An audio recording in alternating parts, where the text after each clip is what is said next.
Hey everyone, so today we're going to talk about a pair of sunglasses. This is something they reached out and it's a brand I have heard of. I've had many of you recommend it to me to check out, and they use glass lenses, so already we've got a great start. So let's take a look at this fun new pair of sunglasses and see if they are what they claim they are.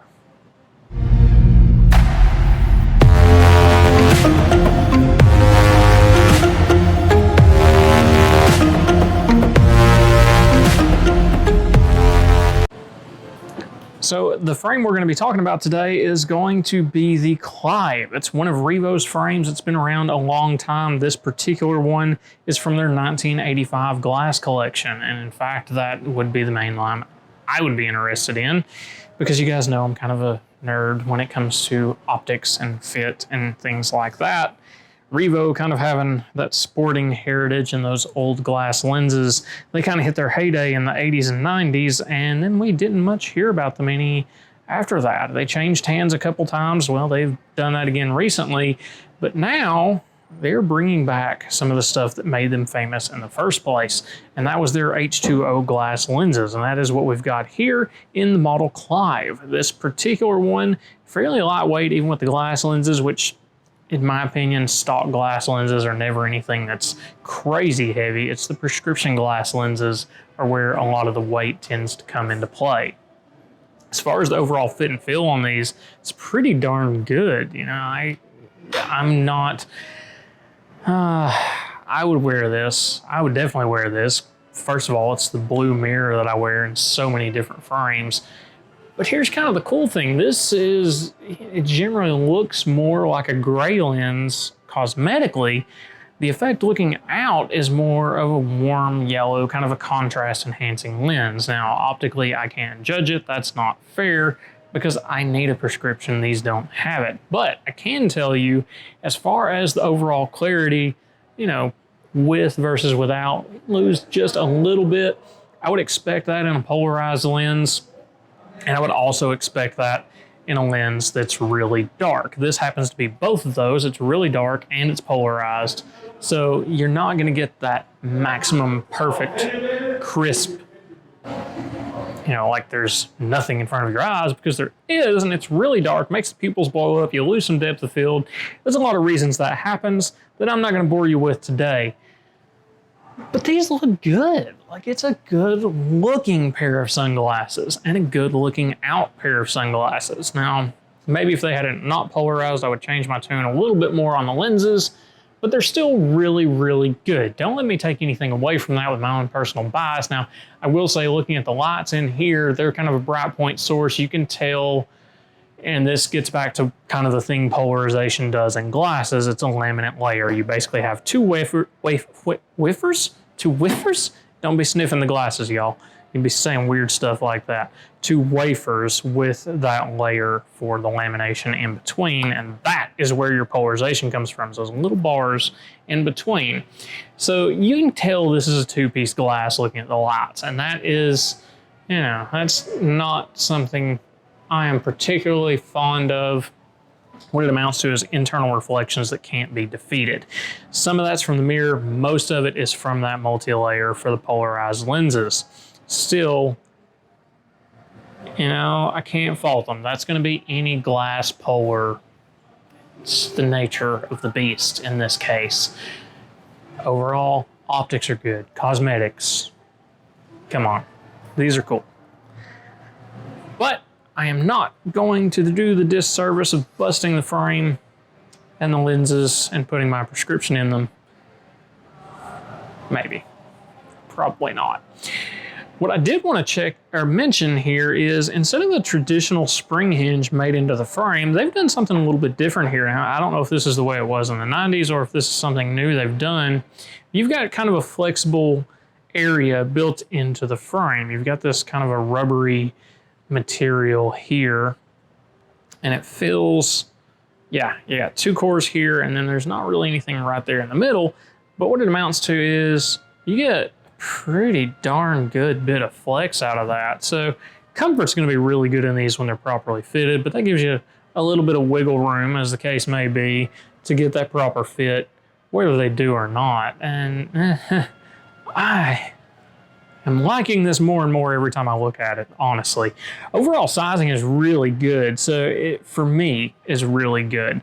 As trends are right now, we're leaning things to be a little bit larger, so I'm assuming if this was one of their older original frames, they've definitely adjusted that sizing, because it is a little bit wide for an average size face.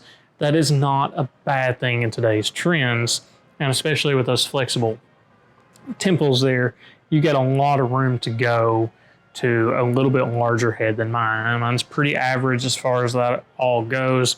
As far as the lens area, it's on here somewhere. There we go. So it's a 58-17. So not small by any means. You know, this is not something you want to put a high minus prescription in unless you've got a really fat head. But, you know, it's not got a ton of wrap to it. So even with those larger lenses, it's still fitting pretty good. Like I said, a little on the big side, but the way trends are right now, it just works and it just looks good. And you've got that really nice blue mirror on it. Their H2O glass is kind of what attracted me to it in the first place. It just happened to be that they reached out about the time I had a few people mentioning it. Maybe they saw that. I don't know. I just work here. Something like that anyways. So, two hands to take the glasses on and off. That's kind of the breadth of it. You know, the overall construction looks like it's meant to be beat on. It's going to hold up pretty well. You've got this nice fat rim around it, which protects those glass lenses. You'll see the lens pokes out just a hair on that front edge. So, you know, the odds of really dropping this and smashing that lens on the ground, they're pretty low, but I think it can handle it. These glass lenses are great about that. They're much tougher than you would think they are, but they are brittle in terms of point impact. So, you know, if you drive a nail right into the center of that, sorry, buy a lens and eyeball if you happen to be wearing them at the time.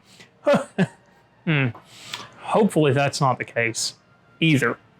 Now, as far as their other lenses, you know, I'd imagine their glass is all going to be kind of in that same category. Now, having tried this one, I would be curious to try the non-polarized, or if they even offer it. I really, honestly, I did not look to see if they had a non-polar glass lens. These guys, I understand, are pretty hard to come by right now, and honestly, industry-wide, that's been a problem. Getting hold of any sort of glass pre-made lenses, it's been a big problem, particularly the glass polarized. There's only one place to get them, and everybody is fighting over them right now. I believe we have seen shortages with Varney, we have seen shortages with AO. Those are the two I deal with regularly, so I can't really comment on others, but I kind of get the general feeling it's been a problem.